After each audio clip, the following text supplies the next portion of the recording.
नमस्कार, आवाज समाचार में आप सभी का स्वागत है। मैं हूं सीमा। खबरों की शुरुआत करते हैं और सबसे पहले नजर डाल लेते हैं हेडलाइंस पर। 3 देशों की ऐतिहासिक विदेशी यात्रा पर रवाना होंगे प्रधानमंत्री मोदी। पहली बार कोई भारतीय प्रधानमंत्री जाएगा क्रोएशिया। ईरान इजराइल जंग पर भारत की दो टूक। विदेश मंत्री एस जयशंकर बोले, दूसरों की लड़ाई में कूदना अव्यावहारिक, भारत शांति का पक्षधर। क्या पाकिस्तान देगा ईरान का साथ? रक्षा मंत्री आसिफ का बड़ा बयान। बोले, मुस्लिम देशों को इजराइल के खिलाफ एक होना होगा। 19 जून को अंतरिक्ष में उड़ान भरेंगे शुभांशु शुक्ला। इसरो ओजियम के मिशन से भारत को मिलेगा एक नया अंतरिक्ष चैंपियन।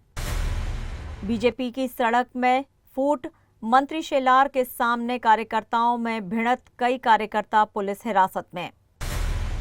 और 27 साल बाद टेस्ट चैंपियन बना साउथ अफ्रीका। बाबूमा की जज्बे भरी कप्तानी से मिटा चौकर्स का कलंक, भारत से छीना रिकॉर्ड।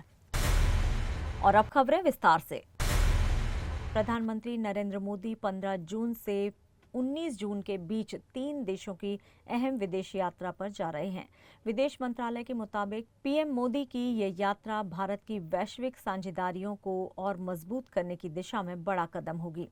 सबसे पहले प्रधानमंत्री साइप्रस जाएंगे, जहां राष्ट्रपति निकोस क्रिस्टोडोलिडेस से साथ उनकी मुलाकात होगी, जो द्विपक्षीय बैठक होगी। गौरतलब है कि 2 दशक में ये किसी भारतीय प्रधानमंत्री की पहली साइप्रस यात्रा होगी। इस मुलाकात से यूरोपीय संघ और भूमध्य क्षेत्र में भारत के संबंध और सुदृढ़ होंगे। इसके बाद पीएम मोदी 16 और 17 जून को कनाडा में G7 सम्मेलन में हिस्सा लेंगे। ये सम्मेलन कनाडा के प्रधानमंत्री मार्क कार्नी के आमंत्रण पर आयोजित हो रहा है। G7 में दुनिया की सबसे बड़ी ताकतों जैसे America, France, Britain, Germany, Japan और इटली के नेता मौजूद रहेंगे। प्रधानमंत्री मोदी लगातार छठी बार इस वैश्विक सम्मेलन में शामिल हो रहे हैं। सम्मेलन के दौरान पीएम कुछ देशों से द्विपक्षीय वार्ता भी कर सकते हैं। इसके बाद 18 जून को प्रधानमंत्री क्रोएशिया पहुंचेंगे, जहां दौरा ऐतिहासिक इसलिए है क्योंकि पीएम मोदी क्रोएशिया जाने वाले पहले भारतीय प्रधानमंत्री होंगे। ये दौरा क्रोएशिया के प्रधानमंत्री आंद्रेज प्लेंकोविक और राष्ट्रपति जोरान मिलनोविच के आमंत्रण पर हो रहा है। इससे भारत और क्रोएशिया के संबंधों को नई दिशा मिलने की उम्मीद जताई जा रही है। ईरान और इजराइल के बीच जंग जैसे हालात बन चुके हैं। इजराइल ने हाल ही में ईरान के परमाणु ठिकानों पर एयर स्ट्राइक की, जिसके जवाब में ईरान ने भी सैकड़ों बैलिस्टिक मिसाइलें दाग दी। इस पूरे संघर्ष पर भारत की प्रतिक्रिया सामने आई है। विदेश मंत्री एस जयशंकर ने कहा है कि भारत शांति की अपील करता है। उन्होंने साफ कहा है कि दूसरों की लड़ाई में जबरदस्ती कूदना व्यावहारिक नहीं है। जयशंकर ने कहा है कि अगर दोनों देश किसी तीसरे पक्ष की भूमिका नहीं चाहते तो भारत जैसे देशों को अपनी सीमाएं समझनी चाहिए। भारत फिलहाल हर हाल में कूटनीतिक हल और बातचीत को प्राथमिकता दे रहा है। जयशंकर की इस स्पष्ट बात से भारत की सीधी नीति दोहराई गई है। On the issues which have happened overnight, what can India do? Look, we have, we are a country which has good relations both with Israel and Iran. We have this morning issued a statement, as indeed have many other countries, about what's going on. But I do eventually put it to you that in any situation, not just this one, ultimately it is very much for the parties involved to make up their minds. It's very it's unrealistic for someone outside to insert themselves or to offer to do something if they are not prepared for it.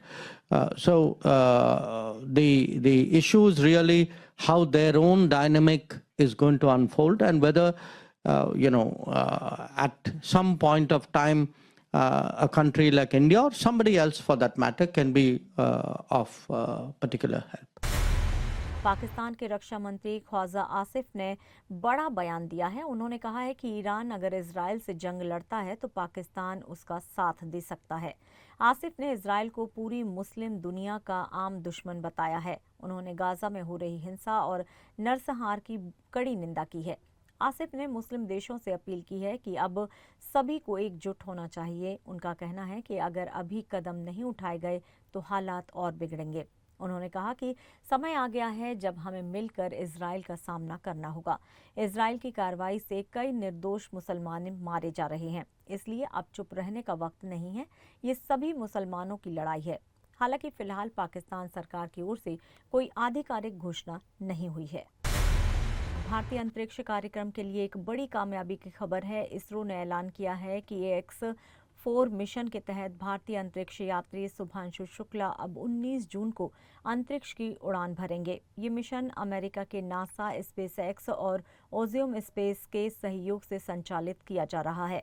AX-4 mission को NASA के Kennedy space centre से launch किया जाएगा। शुभांशु शुक्ला अंतर्राष्ट्रीय अंतरिक्ष station ISS की ओर रवाना होंगे। गौरतलब है कि पहले फॉल्कन 9 रॉकेट में लिक्विड ऑक्सीजन की लीक की वजह से ये मिशन टाल दिया गया था। अब स्पेसएक्स इंजीनियरों ने तकनीकी खामी को दूर कर लिया है। तीनों एजेंसियों की बैठक में समीक्षा के बाद 19 जून की नई लॉन्च डेट तय की गई है। शुभांशु शुक्ला अब अंतरिक्ष जाने वाले चुनिंदा भारतीयों में शामिल हो जाएंगे। ये मिशन भारत के गगनयान मिशन के लिए भी अहम माना जा रहा है। मिशन के दौरान शुभांशु शुक्ला भारत के 7 वैज्ञानिक प्रयोग अंतरिक्ष में करेंगे। साथ ही वे नासा के साथ साझा शोध कार्यक्रमों में भी हिस्सा लेंगे।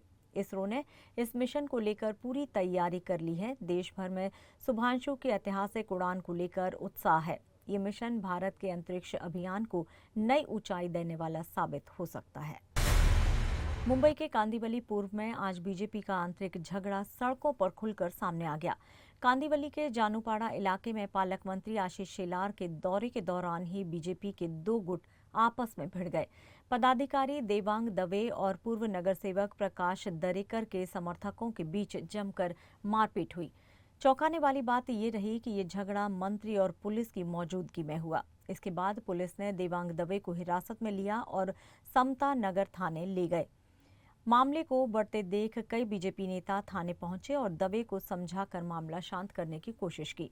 बीजेपी नेताओं ने भरोसा दिया है कि इस पूरे मामले की गंभीर जांच होगी और दोषियों पर उचित कार्रवाई की जाएगी।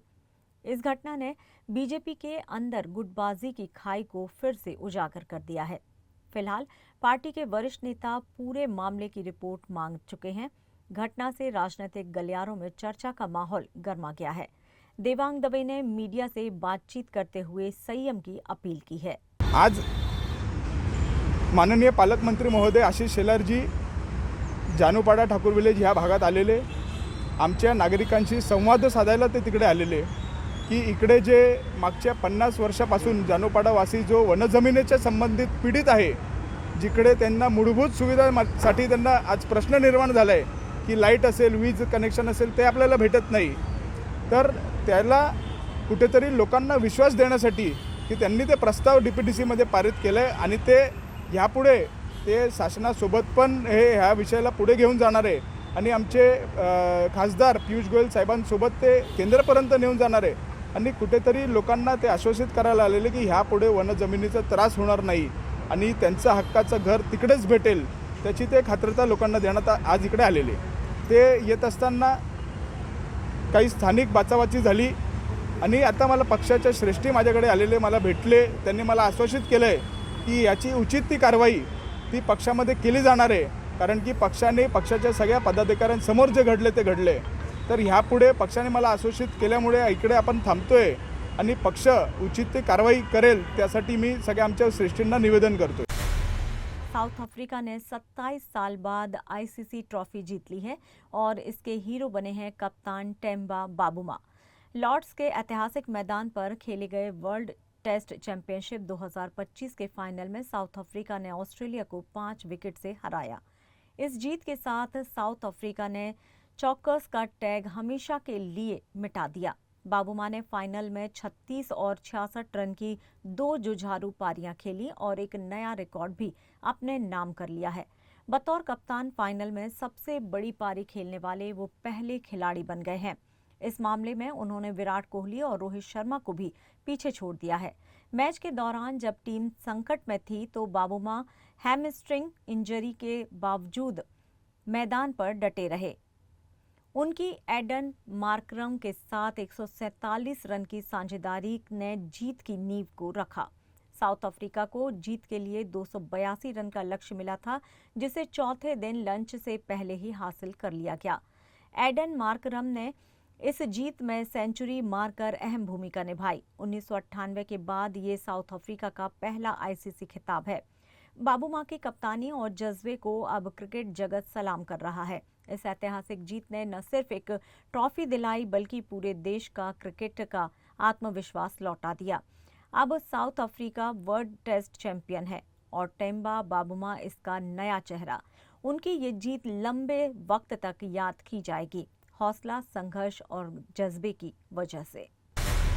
खबरों में यहाँ लेंगे एक छोटा सा ब्रेक। अब बने रहिए आवाज समाचार के साथ।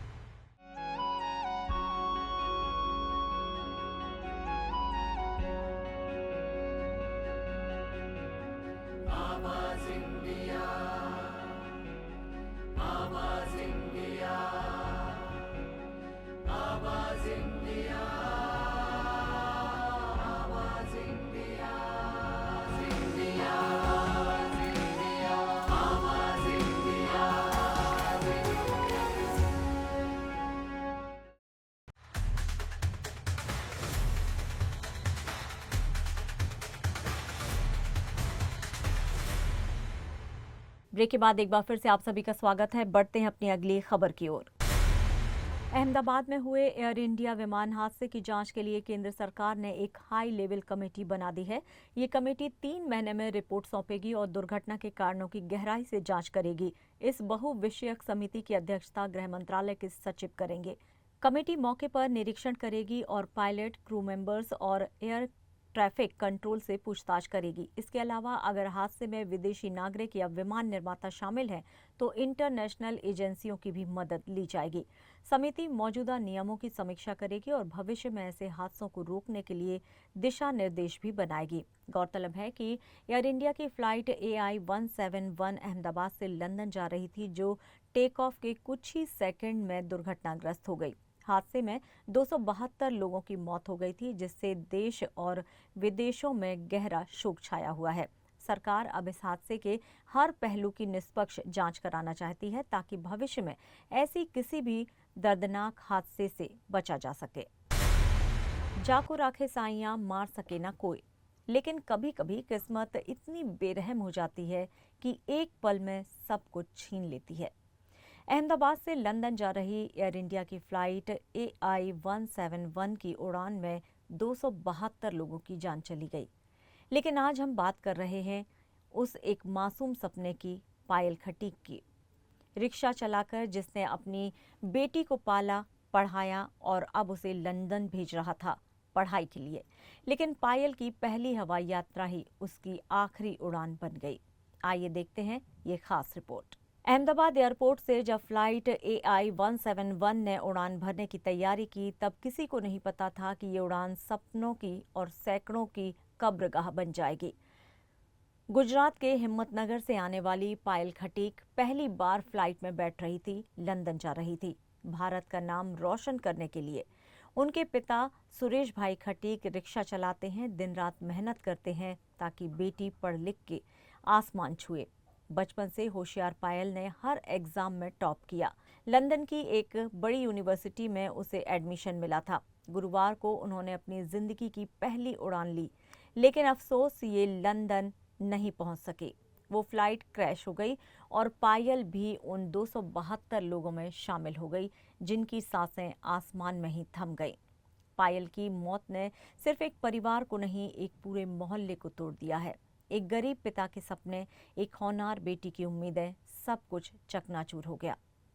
पायल की कहानी सिर्फ एक हादसे की कहानी नहीं है, ये उस जज्बे की कहानी है जो हजारों बेटियों में जिंदा है, जो मुश्किलों के बावजूद आगे बढ़ती है, अपने सपने देखती है और उन्हें पूरा करने निकल पड़ती है। लेकिन कभी कभी किस्मत की एक मार सब कुछ खत्म कर देती है। एक पिता के आंसुओं के साथ हम भी आज सिर्फ इतना ही कह सकते हैं, पायल तुम गई नहीं हो, तुम हर उस बेटी में जिंदा रहोगी जो उड़ान भरना चाहती है। महाराष्ट्र की राजनीति में इन दिनों बधाइयों के पीछे सियासी समीकरण भी खोजे जा रहे हैं। मुख्यमंत्री देवेंद्र फडणवीस ने मनसे प्रमुख राज ठाकरे को सोशल मीडिया पर जन्मदिन की बधाई दी। फडणवीस ने एक्स पर राज ठाकरे की तस्वीर पोस्ट करते हुए उन्हें शुभकामनाएं दी। ये पोस्ट इसलिए भी खास मानी जा रही है क्योंकि 2 दिन पहले ही दोनों नेताओं की मुलाकात हुई थी। अब इस पोस्ट के बाद अटकलें तेज हो गई हैं कि क्या बीजेपी और मनसे के बीच कुछ पक रहा है। क्या निकाय चुनाव से पहले बीजेपी राज ठाकरे को अपने पाले में लाने की कोशिश में है और क्या राज ठाकरे उद्धव ठाकरे से दूरी बनाकर नई राह चुनने की तैयारी में है। हालांकि अभी तक दोनों दलों की ओर से कोई भी आधिकारिक पुष्टि नहीं की गई है, लेकिन राजनीतिक गलियारों में इस मुलाकात और पोस्ट को लेकर चर्चाओं का बाजार गर्म है। देखना होगा ये बधाइयां सिर्फ औपचारिक हैं या इसके पीछे गठबंधन की पृष्ठभूमि तैयार हो रही है। एयर इंडिया हादसे में गुजरात के पूर्व मुख्यमंत्री विजय रूपाणी की भी मौत हो गई है। अब उनके शव की पहचान के लिए उनके बेटे ऋषभ रूपाणी गांधीनगर पहुंच गए हैं। वो आज अस्पताल जाकर डीएनए सैंपल देंगे ताकि प्रक्रिया पूरी हो सके। हादसे को 2 दिन बीत चुके हैं, लेकिन कुछ शवों की पहचान अब भी नहीं हो पाई है। पहचान के बाद ही शवों को परिजनों को सौंपा जा सकता है। प्रधानमंत्री नरेंद्र मोदी ने कल गांधीनगर में रूपाणी परिवार से मुलाकात की। प्रधानमंत्री नरेंद्र मोदी ने इस दुख को साझा करते हुए सोशल मीडिया पर श्रद्धांजलि दी। उन्होंने लिखा, कल्पना करना भी मुश्किल है कि विजय भाई अब हमारे बीच नहीं है। विजय रूपाणी को पीएम ने विनम्र, समर्पित और संगठन के प्रति निष्ठावान बताया। हादसा जितना भयानक था उतना ही भावुक कर देने वाला ये पल बन गया। अब पूरे राज्य में पूर्व मुख्यमंत्री को श्रद्धांजलि देने का दौर जारी है और परिजन चाहते हैं कि उनके अंतिम संस्कार की प्रक्रिया जल्द पूरी हो। राज ठाकरे और देवेंद्र फडणवीस की मुलाकात पर उद्धव ठाकरे गुट की ओर से तीखी प्रतिक्रिया सामने आई है। संजय राउत ने साफ कहा, जो लोग मुंबई पर कब्जा करना चाहते हैं उनसे मेलजोल जनता के साथ धोखा है। उन्होंने फडणवीस पर गौतम अडानी और बिल्डरों के साथ खड़े होने का आरोप लगाया। राउत बोले, अगर आज राज ठाकरे मराठी स्वाभिमान के साथ हैं तो बीजेपी की भूमिका खुद बेनकाब हो जाएगी। राउत ने यह भी कहा है कि फडणवीस राज की मुलाकात मुंबई पर अडानी के प्रभाव और ड्रीम लाइनर हादसे से जुड़ी हो सकती है, लेकिन ऐसी मुलाकातों से अफवाहें भी उठती हैं और जनता जवाब चाहती है। संजय राउत ने उद्धव ठाकरे की ओर से साफ संदेश दिया है कि महाराष्ट्र को एकजुट करना अब समय की मांग है। राउत ने इस दौरान फडणवीस पर आरोप करते हुए ये कहा कि वे बाहरी ताकतों को मुंबई में बढ़ावा दे रहे हैं। राउत ने आखिर में कहा कि राज ठाकरे को भूमिका स्पष्ट करनी होगी कि वे किसके साथ खड़े हैं। राउत ने राज ठाकरे को जन्मदिन की शुभकामनाएं भी दी, लेकिन साथ ही उम्मीद जताई कि वे जनहित में निर्णय लें। देवेंद्र फडणवीस हा विषय वेगळा आहे। देवेंद्र फडणवीस हे गौतम अडाणी किंवा मुंबईतले उद्योगपती, बिल्डर्स यांचे समर्थक आणि सरकारमधले मुख्य हस्तक आहे। आमची भूमिका ही मराठी माणसाला न्याय देण्याची, मराठी माणूस मुंबईत टिकावा, मराठी माणसाला इथे त्याचं जे स्थान आणि हक्क आहेत ते मिळावे, ही भूमिका जर राज ठाकरे यांची असेल आणि आमची असेल तर आम्ही त्या भूमिकेतून एकत्र येण्याचा विचार राज ठाकरे यांनी मांडला, उद्धव ठाकरे यांनी त्याला पाठिंबा दिला। भारतीय जनता पक्ष आणि त्यांचे नेते हे मराठी माणूस आणि महाराष्ट्राचे शत्रू आहेत, हे लोकांनी ठरवले। दोघे भेटले असतील, ते का भेटले असतील, कोणत्या संदर्भात भेट, कदाचित ते मुंबईवर जे गौतम अडाणीचं अतिक्रमण सुरू आहे त्या संदर्भात राज ठाकरेंना काही सांगायचं असेल, ते थांबवायला पाहिजे गौतम अडाणीचं आक्रमण मराठी माणसावरचं, तो त्यांनी विषय कदाचित घेतला असेल। त्यांनी ड्रीम लाइनर विमानाचा जो अपघात झाला त्याच्यावरती काही भूमिका मांडलेली आहे, त्या संदर्भात ते भेटले असतील। तुम्ही वेगळ्या वेगळ्या शंका घेऊन मूळ मुद्द्याला जी बगल देत आहे ती बरोबर नाही। राज ठाकरे, आमची एक भूमिका नक्कीच आहे की महाराष्ट्राचे दुश्मन जे आहेत त्यात देवेंद्र फडणवीस, भारतीय जनता पक्ष, एकनाथ शिंदे सारखे लोक, अमित शहा सारखे लोक यांनी मुंबईसह महाराष्ट्र आणि मराठी माणूस याला खतम करण्याचा विडा उचललेला। त्यांच्याशी संपर्क संबंध ठेवून आपण महाराष्ट्राच्या जनतेशी आणि राज्याशी बेईमानी करतोय, ही आमची भूमिका कायम राहील। पुणे और पिंपरी चिंचवड़ में मानसून की शुरुआत भारी बारिश के साथ हुई है, लेकिन इसके साथ ही शहर की सड़कों की हालत भी उजागर हो गई है। पिंपरी, चरहोली और हिंजवड़ी जैसे इलाकों में घुटनों तक पानी भर गया है। चरहोली में तो हालात इतने खराब हुए हैं कि 4 पहिया वाहन नाले में बहते नजर आए। वाहन चालकों को सड़क पार करने में काफी मुश्किलों का सामना करना पड़ रहा है। पुणे शहर के निचले इलाकों में जल जमाव की तस्वीरें साफ दिख रही हैं कि बारिश के लिए कोई ठोस तैयारी नहीं की गई है। आईटी हब कहे जाने वाले हिंजवड़ी में सड़कों पर इतना पानी जमा हो गया है कि कुछ समय के लिए यहां इलाका वाटर पार्क जैसा दिखने लगा। बारिश के कारण ट्रैफिक जाम और फिसलन की भी खबरें आई हैं। लोगों ने सोशल मीडिया पर जल जमाव के वीडियो पोस्ट कर नगर निगम की लापरवाही पर सवाल उठाए हैं। शुरुआती बारिश में ही हालात इतने बिगड़ गए हैं कि आगे के मौसम को लेकर चिंता बढ़ गई है। स्थानीय प्रशासन का कहना है कि जल निकासी की व्यवस्था बेहतर की जा रही है, लेकिन फिलहाल लोगों को राहत मिलती नजर नहीं आ रही। और खबरों में यहाँ लेंगे एक और छोटा सा ब्रेक। आप देखते रहिए आवाज समाचार।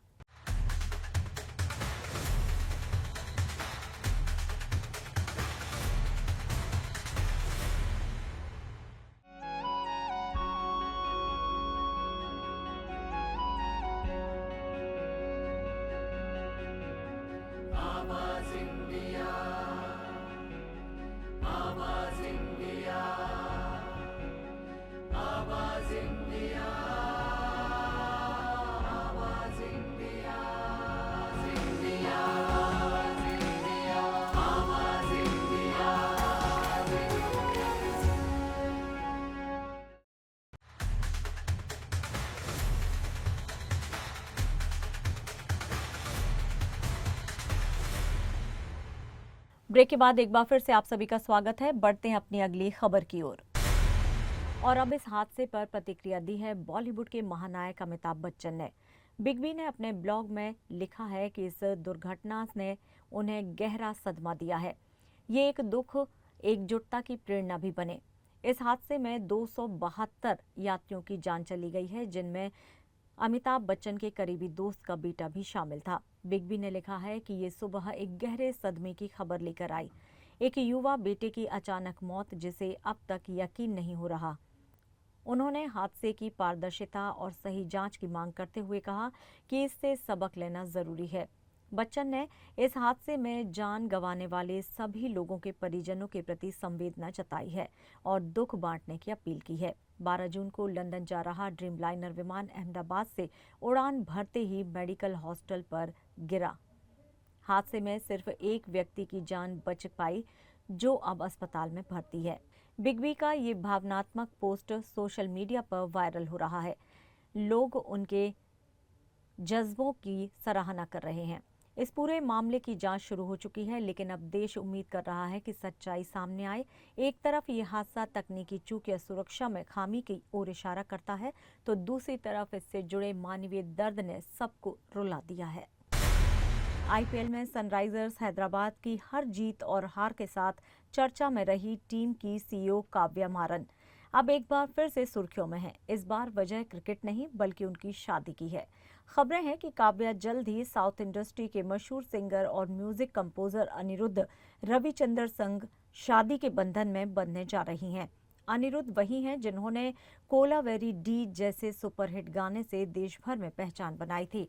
दोनों के बीच रिलेशनशिप की चर्चा लंबे समय से चल रही थी, लेकिन अब शादी की खबरों ने इसे और पुख्ता कर दिया है। इतना ही नहीं, अनिरुद्ध सुपरस्टार रजनीकांत के परिवार से भी जुड़े हैं, जिससे ये रिश्ता और भी खास बन जाता है। काव्या मारन, जो कि सन टीवी नेटवर्क के मालिक कलानिधि मारन की बेटी हैं, आईपीएल के इस सीजन में लगातार कैमरे की नजर में रही हैं। फिलहाल दोनों की ओर से आधिकारिक ऐलान नहीं हुआ है, लेकिन सोशल मीडिया पर इनकी शादी को लेकर चर्चाएं जोरों पर है। अब फैंस को है इस जोड़ी के कंफर्मेशन का इंतजार। पुष्पा का जलवा देख चुके फैंस अब अल्लू अर्जुन की अगली फिल्म का बेसब्री से इंतजार कर रहे हैं और अब इस इंतजार पर एक बड़ा अपडेट सामने आया है। साउथ के सुपरस्टार अल्लू अर्जुन जल्द ही एक नई फिल्म में नजर आ सकते हैं, और वो भी एक खास डायरेक्टर के साथ। पुष्पा 2 की अपार सफलता के बाद अल्लू अर्जुन कई बॉलीवुड डायरेक्टर्स से मिलते नजर आए थे। वहीं अब खबर है कि वो मलयालम सिनेमा के चर्चित निर्देशक बेसिल जोसेफ के साथ एक अनटाइटल्ड प्रोजेक्ट में काम करने वाले हैं। हालांकि अभी फिल्म को आधिकारिक तौर पर साइन नहीं किया गया है, लेकिन चर्चाएं जोरों पर है। कुछ अटकलें ये भी हैं कि अल्लू अर्जुन को शक्तिमान फिल्म ऑफर हुई है, मगर सूत्रों की माने तो ये खबरें पूरी तरह से गलत हैं। शक्तिमान जैसे कोई सुपर हीरो वेंचर नहीं, बल्कि ये एक अलग और यूनिक स्टोरी लाइन पर आधारित फिल्म होगी। फैंस के लिए ये जानना रोमांचक होगा कि स्टाइलिश स्टार बेसिल जोसेफ की कहानी में खुद को कैसे फिट करते हैं। बता दें कि अल्लू अर्जुन ने हाल ही में त्रिविक्रम श्रीनिवास के प्रोजेक्ट से खुद को अलग कर लिया है और उनकी जगह अब जूनियर एनटीआर को साइन कर लिया गया है। तो साफ है कि अल्लू अर्जुन कुछ बड़ा प्लान कर रहे हैं और एक बार फिर सिनेमा प्रेमियों का दिल जीतने आ रहे हैं। इस बार नई कहानी एक नए निर्देशक के साथ। और फिलहाल आवाज समाचार में इतना ही। आप देखते रहिए आवाज इंडिया। नमस्कार।